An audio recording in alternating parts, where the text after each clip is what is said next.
the electric company came through and they're marking trees to cut down for the line that runs up to the house. And well, can't forget this one. This is the real problem right here. Definitely don't want to forget that one. Anyways, got some insulation. We're gonna put the subfloor in today. So to kind of recap where we left off, got all of our lighting working, windows, and I did a little bit of stuff off camera. Just got this little support beam in there that kind of helps keep that area straight, or it's never going to be perfect, but it's a lot better than it was already, so I think I'm just going to call that good. There will be a wall here as well, and it'll come out to this stud right here. Okay, so got some 8-inch nailers in here just for the edges, and got them marked on the wall here where they will be for when we put down the subfloor up here. That way I can still see where they're at. So first, what I need to do is basically just kind of trace around and figure out what shape I need to make for this thing to fit. I'm sure that'll be a lot of fun. We'll get it done though. Okay, got my 2 corner pieces cut. It's as simple as just measuring the actual square itself. Then you put it in the square without these nailers. Mark it where the nailers are. Take them back out, trace around them, and then cut it accordingly. And this is what you get. This one's a lot tighter than the other one, but that's what I got expanding foam for. So it'll be just fine.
Whoops. Got all my pieces. I'm happy with the way they fit. So now it's time to actually permanently glue them down with some construction adhesive. This is just some liquid nails, pretty standard stuff. This specifically bonds to wood and foam board and stuff like that, so it's perfect.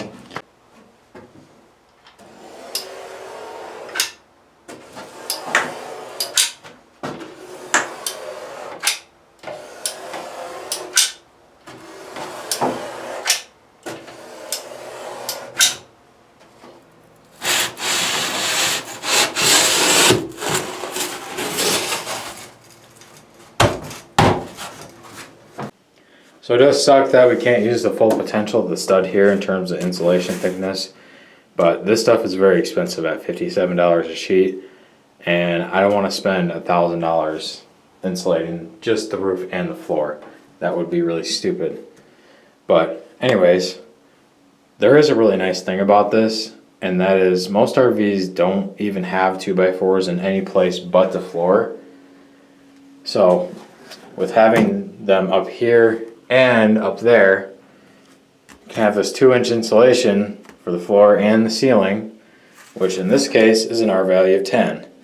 Most RVs only have 2x2s with 1-inch insulation, which is an R value of 4. So you gotta think, in most places in this thing, it's already double the amount of insulation than most RVs. So this is still substantially better than most RVs here. And the other nice thing is, if I want to run wires through this floor or something, it's super easy. You just drill the holes and they just sit on top of this stuff.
Alright, here comes the first floor at 77.5 by 46. The real challenge is going to be getting it up there.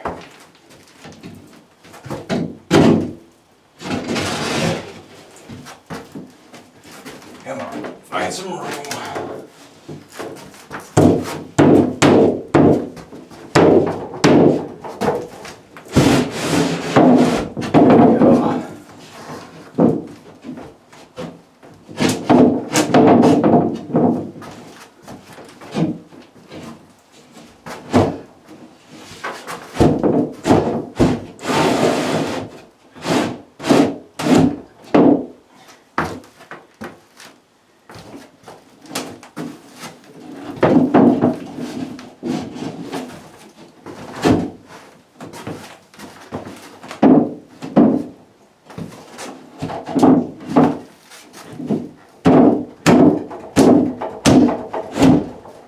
There. Got it. Wow, that could not be more perfect. Quick little side note. Somebody finally bought this trailer that was sitting here for 7 years. And ever since the trailer left, there has been a wasp problem around here. Particularly yellow jackets. And I'm trying to figure out where they're going so I can destroy the nest and get rid of them. But I'm failing miserably because of the stupid cicada over here. The wasps keep trying to sting this thing. And it's like freaking out. Look at it. It's sitting there trying to sting it. I don't know why the thing's on the ground, for one. But it must have done something to like make them mad. So the nest is somewhere in here. Just trying to figure out where. Got the bottom one on now too. This one up here is not screwed down, and that is because I still need to put the expanding foam in there. Let's see if we can lift it up more.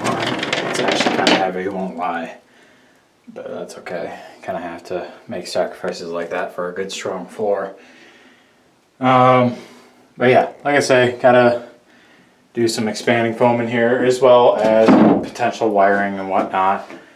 The one down here is screwed up front because it's like really warped. So I just put it so it crowns up like that, and then I screwed it down that way. Hopefully by tomorrow it will kind of be fixed a little bit. Then I'll unscrew it, do the expanding foam, put it back down, and it'll be good to go. But it's coming along nicely. I got the remaining pieces in. This one I had to kind of notch and go around. I should have brought this all the way up there. I didn't think of that. That's what I should have done though. It would have made it a little bit easier. But you can see it fits perfectly. Had to notch it around the door too. Couldn't be more perfect. So I'm really happy with that. Got all the expanding foam down there now, as well as up here. So it's 100% airtight now. Good to go. Next up, the ceiling. I have a bunch left over, sitting there, waiting to be used. It was eventually going to go up here anyway. It's just, I thought 3 sheets were going to cover just that, but we have a bunch extra, so that's super nice. Put a piece in there last night, but then the multi-tool ran out of battery on me. This time I knew where the charger was, so I was able to put it on the charger. Imagine that. Anyways, I'm going to start working on the ceiling now. So this is what that remaining sheet got me. Not bad. Got the 2 little squares there. This. Oh, there is a tiny little section cut out from one of the previous installations, and then this thing right here needs to actually be glued up there. Not a big deal though. And then I also got this little square right here too, so not bad. I went to Lowe's and I grabbed some more of that stuff. 2 more sheets of 2-inch and 4 sheets of 1-inch, so we can start on these walls. That ought to get quite a lot done on this thing, I would imagine. So let's carry on. Alright, last piece going in. Hopefully it fits the first time.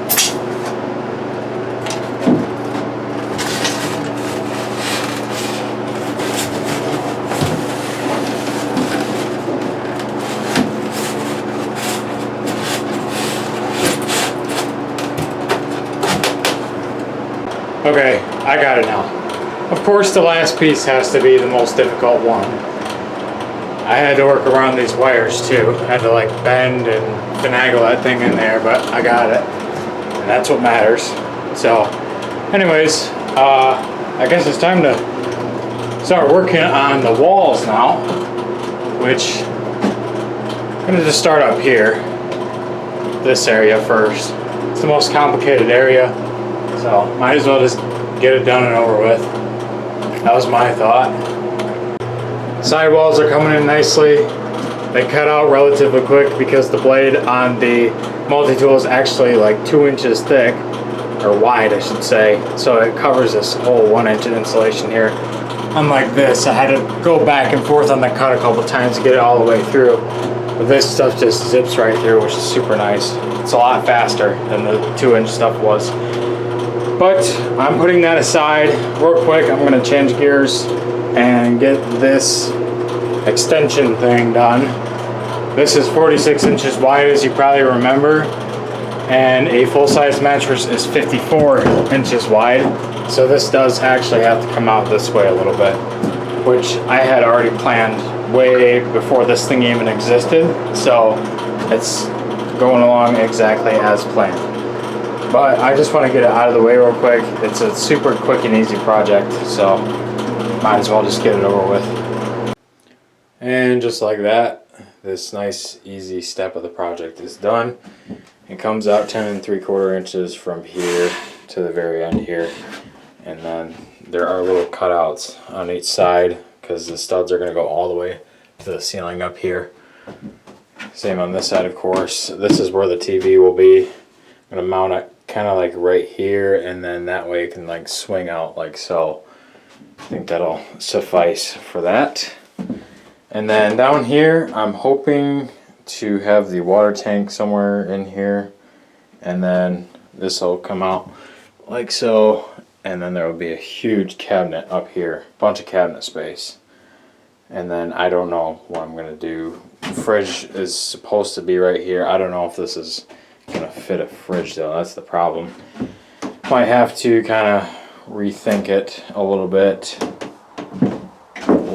We'll figure that out. It's quite some time later, and I finally finished all the installation in this thing.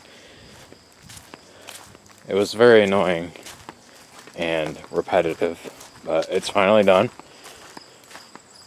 So let's take a step inside, and then we can talk about what's next for this thing. Every square has been filled with insulation, and it is safe to say that it is doing its job very well, because it's probably right around 100 degrees in here. The sun has been behind the trees for probably about 3 hours now-ish, somewhere around there. So it's had plenty of time to like actually cool down. So it was probably even hotter earlier in the day. But either way, it is much warmer in here than it is outside. So I'd say it's doing its job pretty well. Anyways, I got expanding foam in the bigger gaps. There's some really small ones here and there, but it'll be fine. It's just an RV, it's not a house. So now it's time to talk about what we're going to be doing next, which is 110 wiring. Which the plug is probably going to come in through here. It is going to come in through there because there's no other logical place to put it, so that's where it's going to go. And I have all the stuff for that out here in the bed of the truck. So for 120 electrical, I got this 30 amp marine style plug. I don't remember the NEMA designation, but if you type in 30 amp marine plug, this is what's going to come up. So it doesn't even say anywhere on it, I don't think. Yeah, no. This is the cord.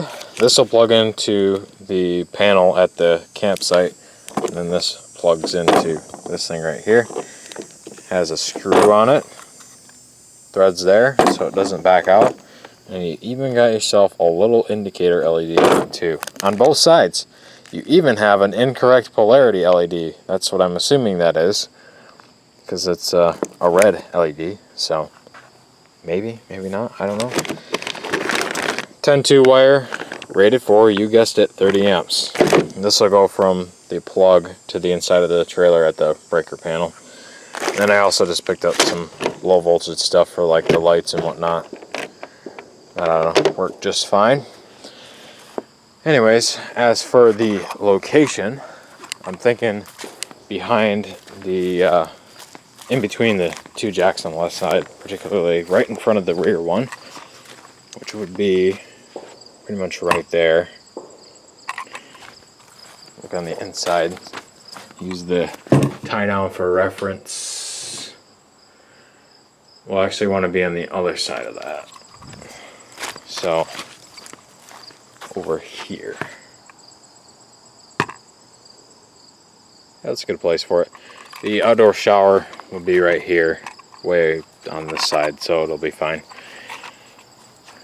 I think that'll work though. Just have to find the right hole saw for it and screw it in. Should be fairly simple, I would imagine. Another nice and convenient thing is with the Jayco trailer gone now, which I guess it's a good time for me to explain why that thing was there for so long. It was basically a summer home for one of my family members, but they're in a permanent residence now, so there was no longer a need for it, so we sold it. Anyways, of course it was plugged in, but now I get to use it, which is super nice. So of course it still works because there's still power to the barn. There always will be.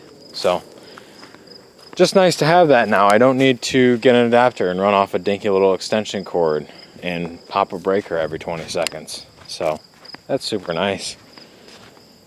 Anyways, I'm going to grab or try to find a hole saw for this thing, and we'll get it installed and start just kind of laying wire everywhere. Alright, I made my pilot hole from the inside. That way I knew I was high enough. I didn't want to drill into the footer that's like right here. So just gonna finish it off by coming back from the outside.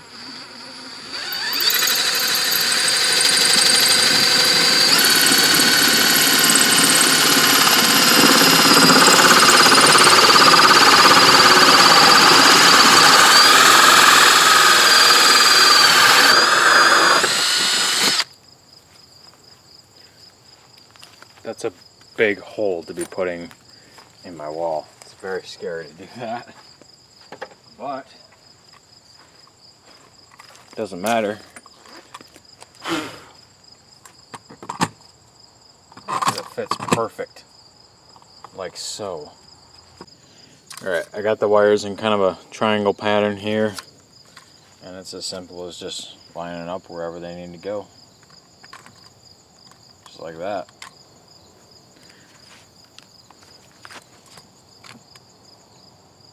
And lock them down.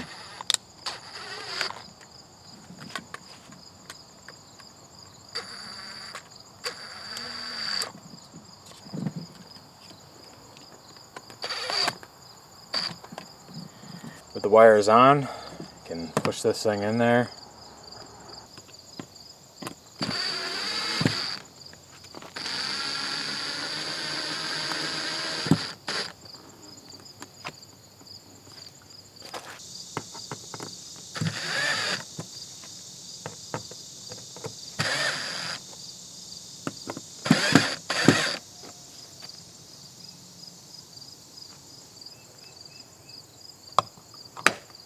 I really like how it latches like that. It's a nice little... Got my 10-2 wire finished all the way around to the other side where the panel will be. Got a nice big service loop here. That way if I need to pull out that 30-amp plug and replace it for whatever reason, got a nice big loop there. That way I can fish the wire out of the hole and then put it back in nice and easily. Just accounting for future potential issues that could arise. You never know. Then I got this all coiled up here because I don't know how much of it I'll actually need to get to the panel. So it's best just to leave it there and not cut it, because if you do cut it, you're not going to have enough. I learned that the hard way long ago. So haven't done it since. Got some 14-2 wire for the outlet. Man, this camera will not focus right now. It's too dark. That's for the outlets. 15 amps is way more than enough to run anything that will be powered in this camper. I can run a space heater if I need to for supplemental heat, which the AC on the roof that you can't even see anymore will have air conditioning and heat, so probably won't even need it, but it's the easiest stuff to work with, so that's why I'm working with it. It's gonna reach. It's perfect. Just leave the plug right there. That way when I actually do get some appliances running, I can plug this thing in. And this cord unwrapped beautifully. It's not even coiled up or anything. So that's super nice. Nice and screwed in there. That thing ain't going nowhere. It's shaking the whole camper when I do that. So that's a nice and sturdy cord right there. Took a couple hours to kind of get things squared away in the barn, and I opened these windows. It's probably been 2 years since these windows have even been opened, and this one is just loaded with ants. Look at that. That's crazy and disgusting. I just opened it and a big clump of ants just fell on the sill there. That's kind of nasty. Hopefully opening that window will evict them, because they don't need to be inside there.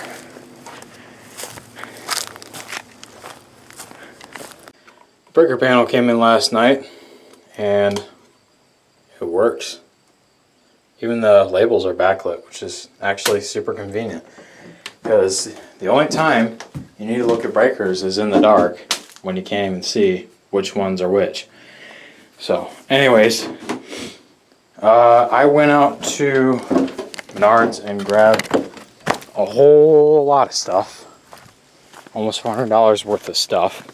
So for lumber I got 18 more of these 2x2 furring strips. Same stuff we used in the studs for the framing and whatnot. I got 20 of these. These are 1x2s for the cabinets and false walls. And then Baltic birch is what's down there. Very common plywood used for cabinet making. More cabinet making stuff. Got these Krieg clamping pliers, Krieg pocket hole jig set, and then Krieg screws. They really have the monopoly on cabinet making, it seems like. Got these surface mount outlet boxes, regular outlets and outlet covers. They make actual like RV style outlets, it's basically these three things in one self-contained unit. But one, I do not trust those things because they almost have like a Scotch lock style way of fastening the wire to the outlet. Very sketchy. I don't like them at all. And they're $18 per outlet, which is absolutely absurd. This was like, I think maybe $1. This was $2, and this was 78 cents. So $3.78 for the same exact thing, essentially, as an $18 RV outlet. The answer's obvious. Now, one thing about those outlets is they're very slim, so if you want to put it in your 2x2 walls, that's kind of what you have to go with.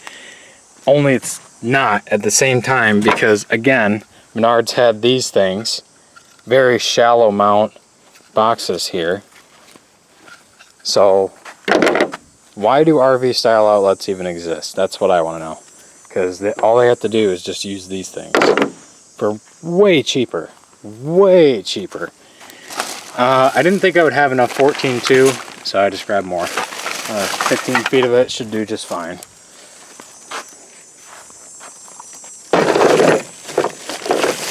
And more boxes in there. I got a single outlet for the converter.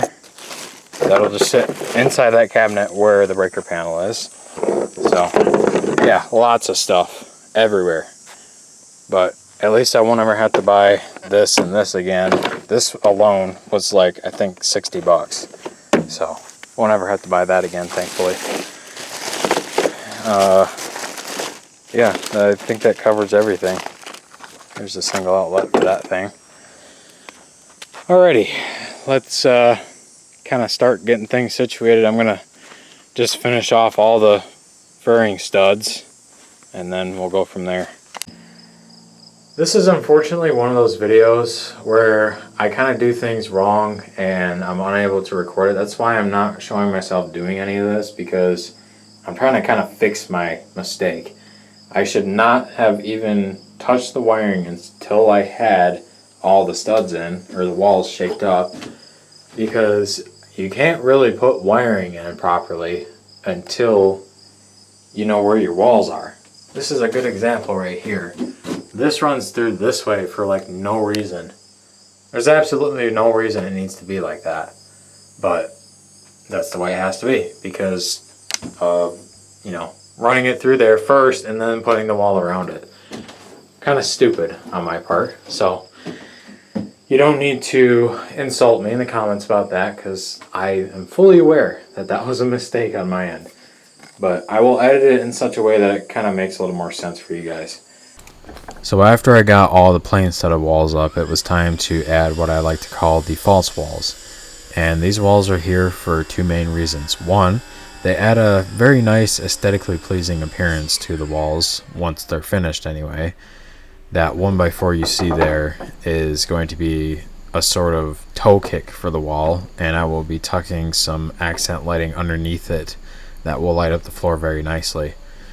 And another more functionality related reason is because it adds 5 inches of depth to the counter space. The counter is only going to be 56 inches wide, so adding 5 inches of depth to it is going to go a very, very long way.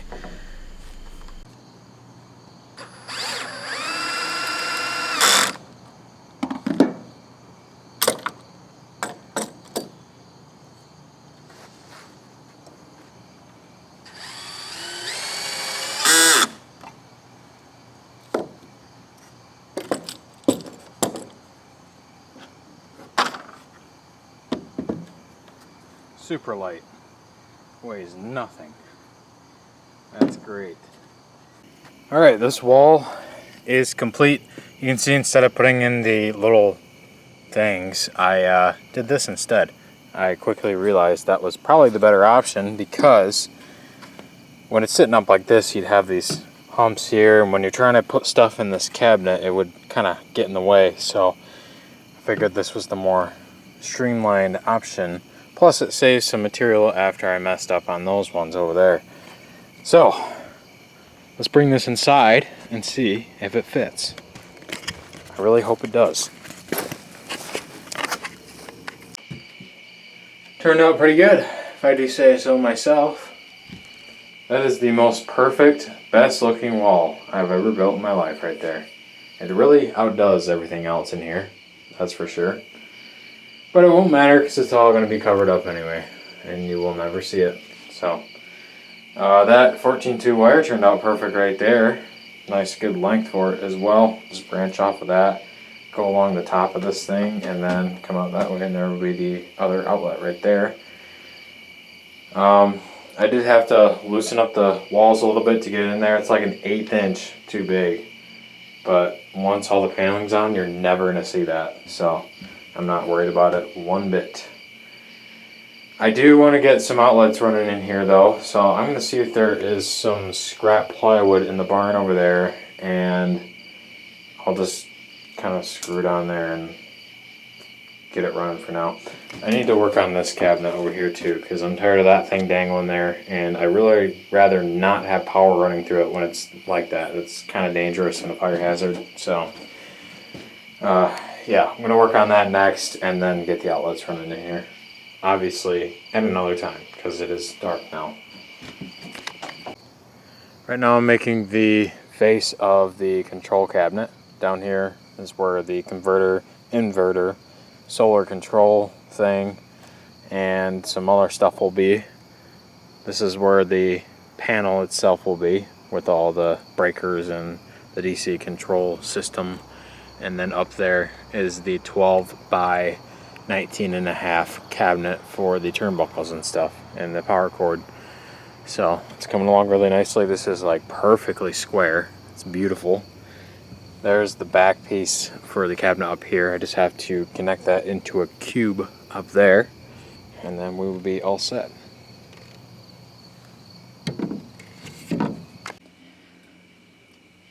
Looking pretty good, if I do say so myself. Just need to screw this thing in.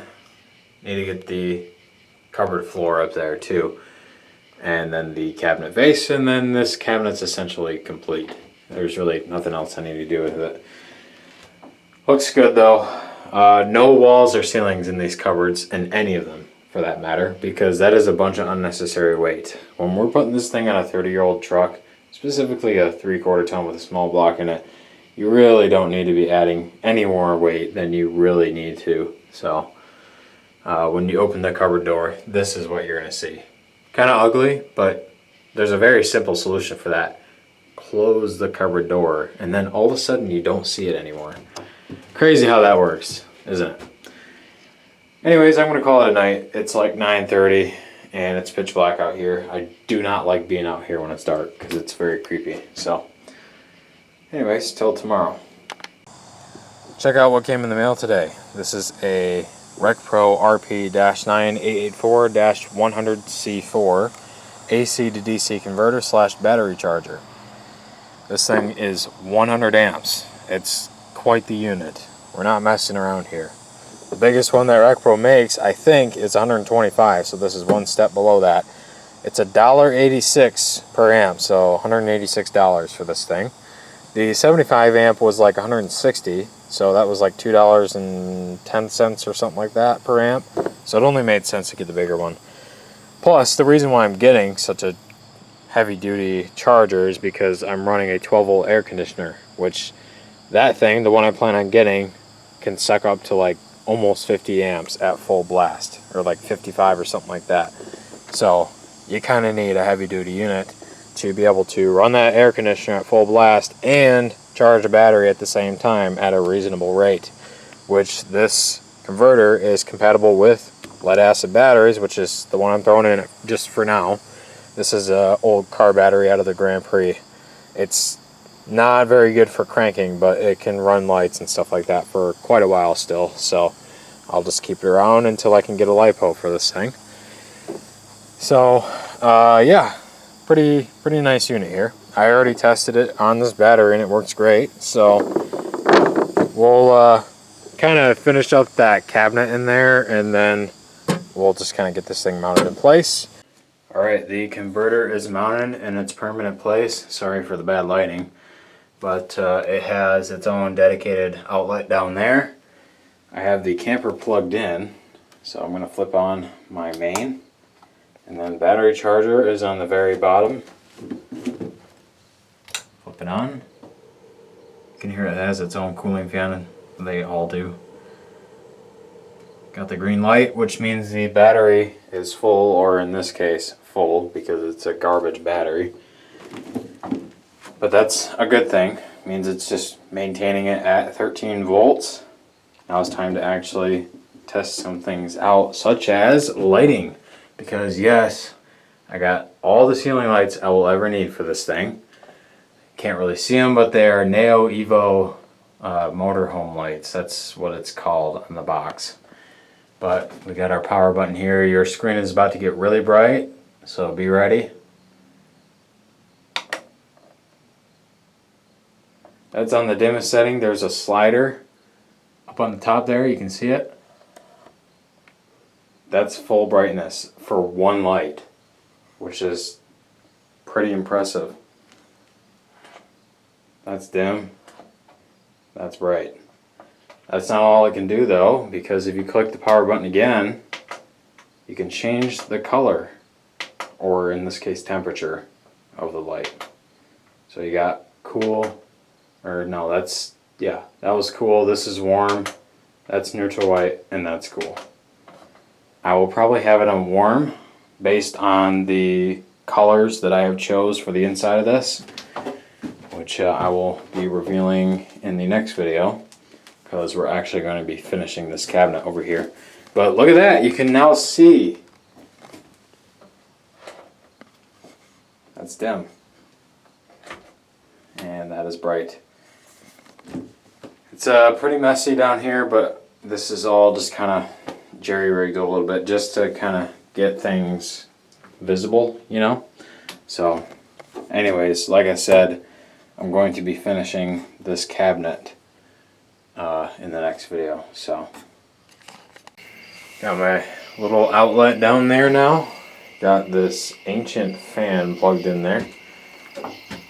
Flipped on the outlets breaker. It needs to be on galley outlets though. Need to switch that over. I had that wired incorrectly, so I'll do that tomorrow. But anyways, let's flip this on.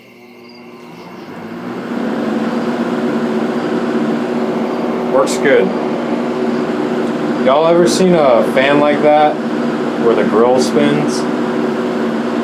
Never seen that before in my life. But at the same time I have. I've seen it all my life because this is my grandma's fan. I'm just borrowing it to keep the inside of this thing cool. But yeah, super weird. Never seen anything else like that ever. Thing's like twice my age, so who knows what they were doing back in the 80s. Anyways, that's shut off now. Going to disconnect this battery because there's no fuses in this thing whatsoever, except for in the charger itself, but that's for the charger, not the stuff that runs off of it.